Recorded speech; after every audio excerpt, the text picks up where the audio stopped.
All right, so now let's talk about weight management. When we throw away nutrition, there is a problem. So we see people talk about weight management when there is illness or when there is an abnormal, either blood work or a test. But one of the main things when we talk about weight management, this should be a continuous action that we should be doing, especially daily. Checking your weight, making sure we understand where we feel comfortable being around, especially when we talk about weight. Because when an individual starts gaining weight, everything starts slowly. Sometime in a week, you might gain between 5 to 7 pounds. So now in a month, 5 times 4, 20. So then before you know it, you can go from the weight where you were comfortable at to what? To gaining a lot of weight. Then it's going to look surprising. And why is that? It's because we don't understand the concept of weight management. Because the main thing is, you don't have to wait until something is wrong before you start monitoring your weight. Because when we talk about weight, this is one concept that everybody understands. People understand when you start gaining weight, and that leads to obesity. Chances of developing diabetic increases. Chances of developing a specific type of cancer increases. Chances of developing those cardiovascular disease increases. But we fail to understand the concept of the mechanism that really cause some of those comorbidity. And we all know whenever we start gaining weight, there are two things you need to think about. We're talking about fat cell, both in terms of sizes and in terms of number. Because when you stop monitoring your weight and you start gaining weight slowly, what happens first is there is an increase in what? In the fat cell sizes. So then at some specific point, when that fat cell reaches specific size, then they start dividing, replicating, creating a new fat cell. Which is why it's very, very important to understand. When you start losing weight, you don't lose the number of fat cells. You only decrease fat size. So now when we talk about weight management, we're talking about the consequence of gaining weight. We're talking about joint pain, talking about type 2 diabetes, talking about cardiovascular disease, talking about a specific type of cancer. But now what are concepts you need to incorporate into your day-to-day life in order for you to what? To continue to manage those weight. Because since there are several factors that can cause weight gain, we have both internal as well as external factor. So when we talk about external factor, we're talking about diet, what you choose to eat. We're talking about the cultural influence of diet. And we all know, this is something that we all know, that when you start getting weight, what happens to your blood pressure? Blood pressure increases. But does that mean an individual who is obese are only susceptible to high blood pressure? What of an individual who look normal? That's why we have the concept TOFI. How many of you know this word? Thin on the outside, fat on the inside. Especially when we talk about those viscerous fat, which is the fat around the major organs which are some of those bad fat that what? That increase those comorbidity. And when you start understanding the concept of weight management, then you will a little bit much more conscious, especially when you go get those blood work. Because now you understand what to look for, especially when you're looking at those LDL, the HDL, triglyceride. So you understand how to differentiate between the good cholesterol as well as the bad cholesterol. So now this is typical for an individual meal, especially when we talk about the impact of weight gain, focusing on diabetic, and the impact of cardiovascular disease. So let's talk about this concept right here. You know what, let me draw this out. So think about this graph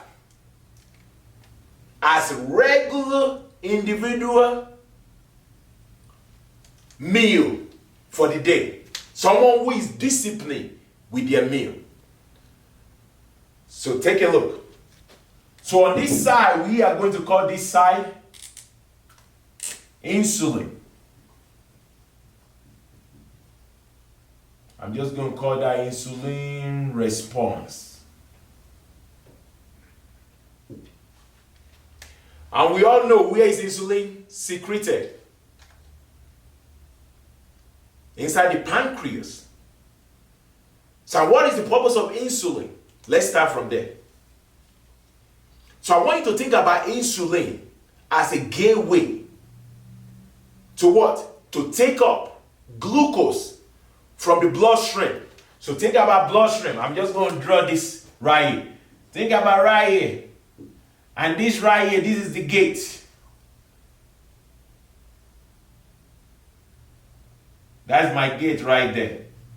This is blood. And we have some blood glucose right here. Some glucose inside that blood. So then the goal of pancreas is to sense glucose inside the bloodstream. Then call upon insulin. Like, hey, insulin. There is blood glucose inside. There is too much glucose. Or there is glucose inside the blood. Because we don't want too much glucose inside the blood. Because that can lead to other comorbidity. So then the insulin is like, all right, I'm ready. The insulin jump to action. It's like start reuptaking those glucose. So those glucose can be used inside the muscle cell as what? As energy. So now think about this. So a typical individual who is disciplined with his or her eating habit. Guess what it looks like? You know when you wake up, it's not like, oh, you don't have no energy. Right? Because the body is able to what? To break down those stored fat, glycogen, in order to what? To give you the energy. So now when you wake up, the insulin usually starts low, which is blood glucose. Inside the bloodstream, it's usually a little bit low. So that means the insulin response will be what? Will be low when you wake up. So now when you have your breakfast, especially if you decided to have those simple carbs, like those cereal, then what happened? There's glucose inside the bloodstream. The pancreas is like, hey, insulin, we need you. Then what happened? So we call this breakfast. So then there is an increase in insulin production because we want the insulin to take up those glucose inside the bloodstream. So now after your breakfast, you give it some time, what happens to insulin response? Start coming down. Right? So then you have your lunch. Then what happened to insulin again? Especially if you decided to eat carb. Go back up.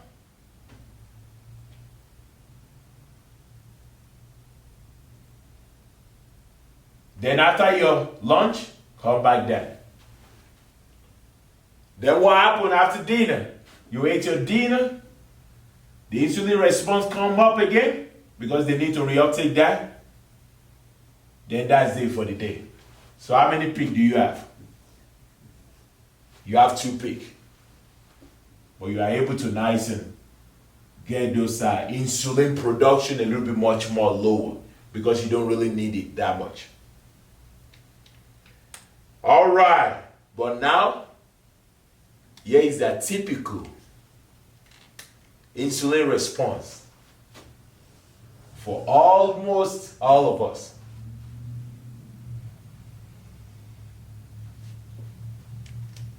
All right, so let's put that right here. Insulin response. All right, let's get it started. You wake up, normal, right? We don't really need insulin because we don't really have too much glucose inside the blood stream. So now the insulin is not really producing too much. The pancreas doesn't really sense too much glucose inside the bloodstream.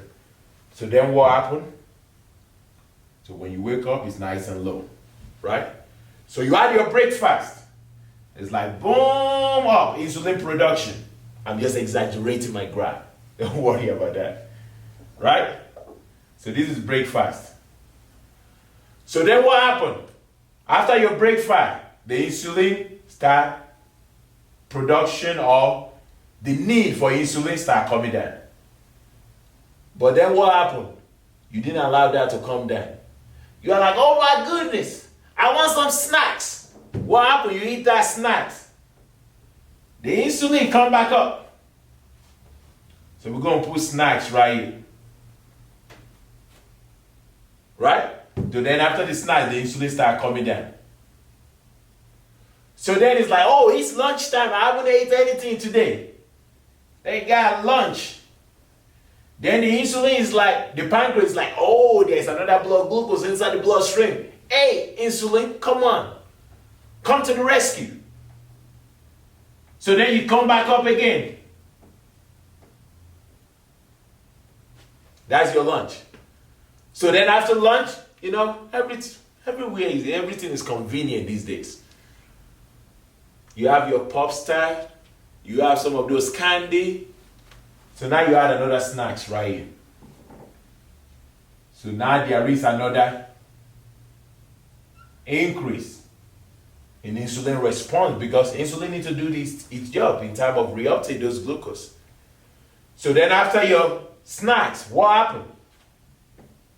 It's like, oh, it's dinner time. So then you're like, all right, it's time for me to have my dinner. Because the insulin response start coming down, then go back up. That's dinner.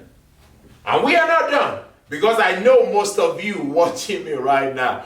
I know some of you, after your dinner, maybe an hour later, you craving for some dessert, maybe some cookie, some ice cream. I know you craving for something. Then what happened to insulin again? You have another snacks, then there is another increase right there.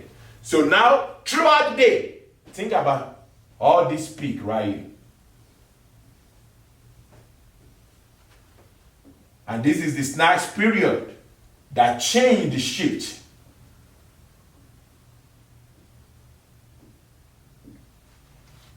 So now we are overworking the pancreas at this stage right here.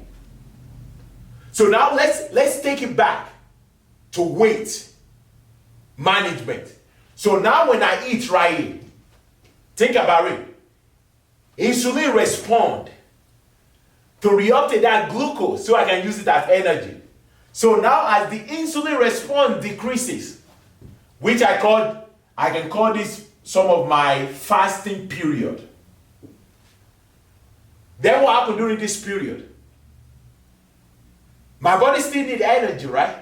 So now my body starts breaking down those glycogen, those fat cells, in order to give me energy. So the response of insulin is going to be minimal during this period. So now what happened? So I'm nice and burning, a little bit more fat inside me. So and that's the same thing applied when you eat your lunch, right? Then I got my fasting period before my lunch and dinner. Then what happened? My body started burning down some of those fats. So then I have my dinner. Then I go ahead and sleep. Most people, maybe I say 7 to 8 hours. Or even 10 hours. I'm not going to die for not eating for 7 to 8 hours. Because the body can utilize those stored fats. But now think about this. For most of us. So we had our breakfast. Insulin respond. So now we're utilizing those glucose as energy. So now the unused glucose gets stored as fat. So now you add snacks. Instead of the body to start utilizing the stored fat, guess what? Start utilizing that glucose again from my snacks. So now what I don't use right here, guess what? Gets stored as fat. Let's do like +1, right here. So now the same thing happened right here. So now what I don't use gets stored as fat. The same thing right here. Stored as fat. Why won't I gain weight if I'm following this pattern?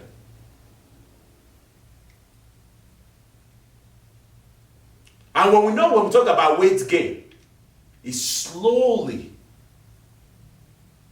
develop, build up until everything go out of control. So now when everything go out of control, then it's going to be very hard to be disciplined.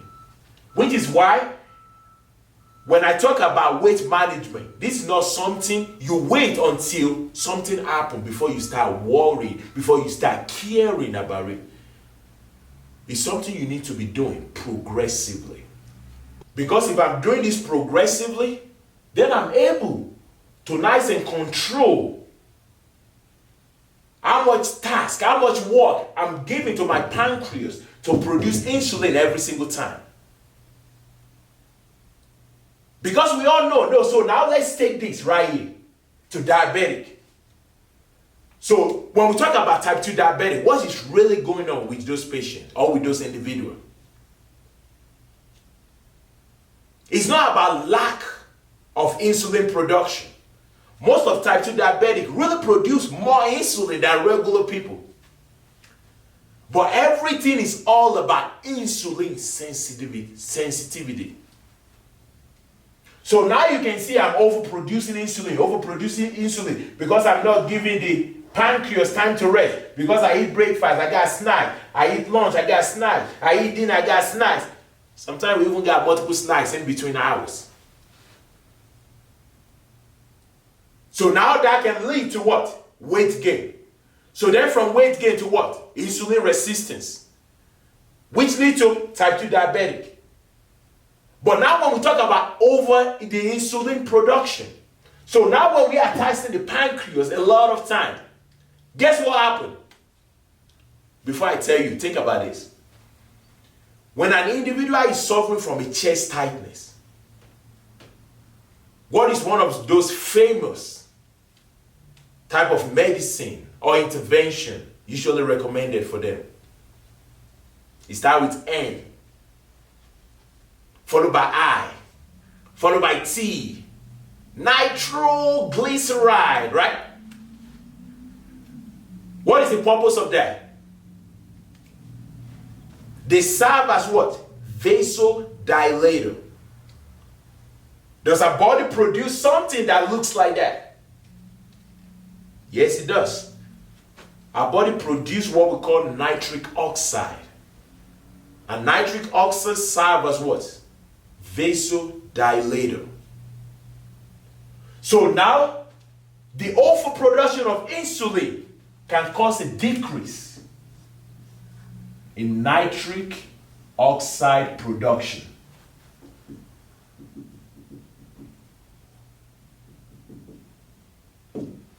So now we're getting this right now. So now, weight management. We don't care about weight management, right? We stop eating whatever we want, right? We overtasking the pancreas to produce insulin. We start gaining weight. We start having a lot of joint pain, a lot of back pain. So now that can lead to decrease in nitric oxide production, which can lead to what? Stiffness of those arteries, which can lead to cardiovascular disease. Which is why when we talk about weight management, just as I mentioned, the external as well as the internal factor, especially when we talk about the culture,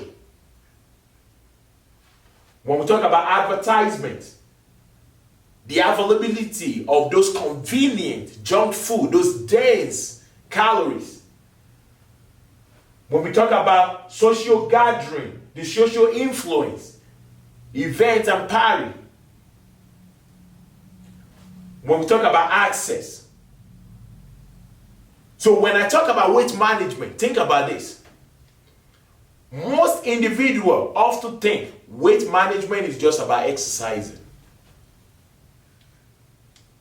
What I want you to do, I want you to just nice and take a big eraser and just like, no, it is not just about exercising. It is more of what you are putting into your body. I want you to think about this concept. Think about nutrition and exercise. 95% of you is made up of what you are eating. And the complementary 5% is exercise. So now when we're talking about weight management, we talk about some individuals who are born with what? A genetic type of hormone or type of factor that really make it hard for them to manage their weight. Especially when we're talking about something in relation to what? To thyroid. When we're talking about an individual with hypothyroidism. Because an individual with hypothyroidism can what? Susceptible to weight gain. But now if this individual understand like, oh, okay, I'm diagnosed with hypothyroidism. What are ways for me to continue to manage my weight before those weight go out of control? Nutrition, first step. Exercising, second step. I want to talk about nutrition, thinking about this concept between these two. Talking about exercising, variation, very important. And when we talk about hormone production inside the body, that comes with the specific type of food you decided to put into your body. Especially when we talk about some of those junk food. Sometimes you might consume a whole bucket, just exaggerate, a whole bag of chips, and you are still hungry. Because those are dense calories. They don't make you full. No. And especially when we talk about how those food are produced, in order to suit our taste, so we can be addicted to those items. And we see that on advertisement, right? So now, but when we are focusing on weight management, and we are consuming the right food, right macronutrients, then what are we able to do? Increase what? Especially with those protein. Leptin. What is leptin? Sign of fullness, satiety. So now when we think about your weight management, right? When everything go out of control, then what do we fall to, especially that is being advertised lately?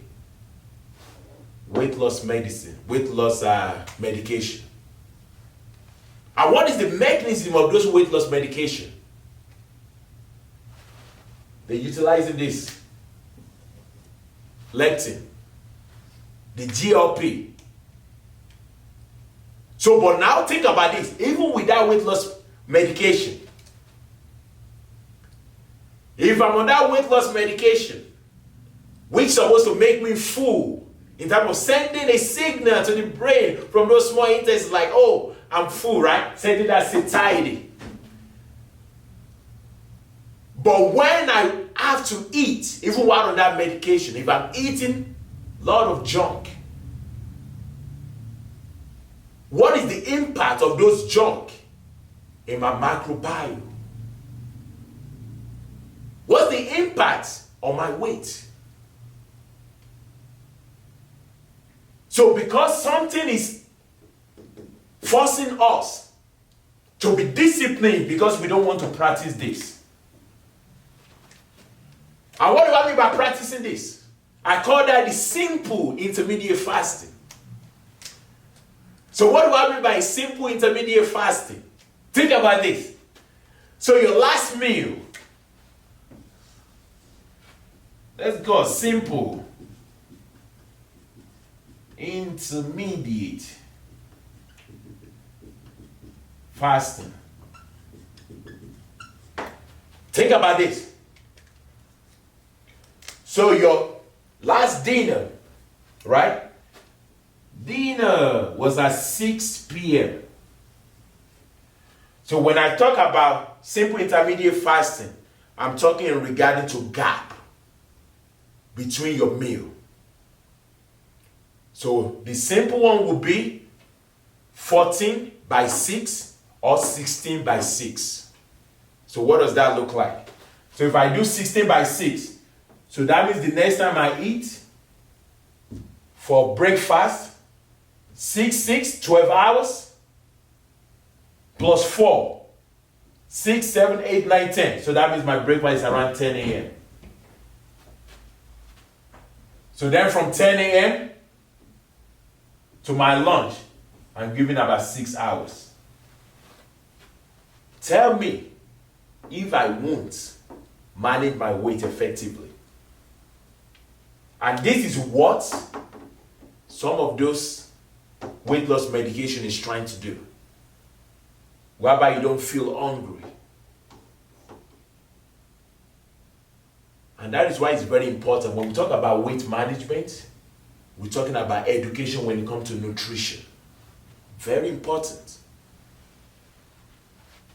So let's see if I'm missing anything. So we already talked about tofu, just an individual thing on the inside, but thin on the outside, fat on the inside. Especially when we talk about blood pressure. Because you don't have to be obese before you suffer from high blood pressure. Which we're going to talk about that, especially in our later discussion. All right, so the caveat of everything today when we talk about weight management is a progressive action. Because we don't want to wait. Because here's what I noticed. We don't talk about preventative wellness enough. But now when an individual is diagnosed with a specific type of disease and they're undergoing rehab, what do? We bombard them with what? With education. But why can't we prevent that before they start getting that disease? Because when weight goes uncontrolled, it's very difficult. Because now when you start having joint pain, back pain, then it's difficult to exercise. Then your body is already in that mood of craving. So now you have multiple type of disease to start worrying about. Diabetic, cardiovascular disease. So which is why it's very, very important when we talk about weight management. It's something you need to continually monitor. You need to continually monitor. You need to understand like, okay, what weight do I feel comfortable being in? When you start seeing that shift, what happens? You need to call yourself back to action. Maybe start introducing those intermediate fasting, restricted fasting, calories decrease, calories restriction. So you can make sure you're undergoing the mechanism seen right here. So we don't start getting to the stage of what? Weight gain, insulin, insulin inhibition, whereby the insulin is not really responding too much to those glucose, which is when we talk about type 2 diabetic. Or decrease in nitric oxide. So that will do it for today. Make sure you're nice and subscribe, comment down below, so you can nice and get notified whenever I post any other education information. Thank you so much, and I'm going to see you on the next one.